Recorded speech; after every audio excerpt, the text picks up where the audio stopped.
Vai. Labdien, nometnes organizatori! Es esmu Pēteris Ribins, un es gribu šodien pateikt jums paldies par projektu Atvērsim vārtus. Tas bija ļoti interesanti projekti. Mēs tur kaut ko dienu, kaut ko darījām, ejam ārā, staigājām. Tas bija ļoti forši. Ko tu iemācījies, Pēter? Es iemācījos ļoti daudzas lietas. Un pateiksim, ka par daudzas lietas es uzzināju par valstīm. Kādām? Grūzija, Ķīņa. Kāpēc?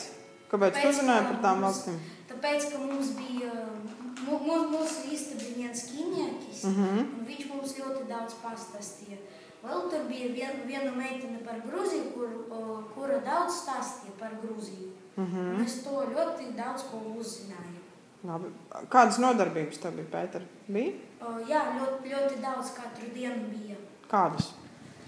Piemēram, tādus, mēs vienu reizi zīmējam tā ūdeni uz papīras un zīmējam ar rokām un ar vēl kaut ko. Mēs šuvējam tādu rotaļlietu.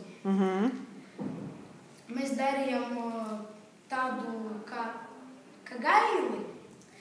Viņš atveras un tā. Labi.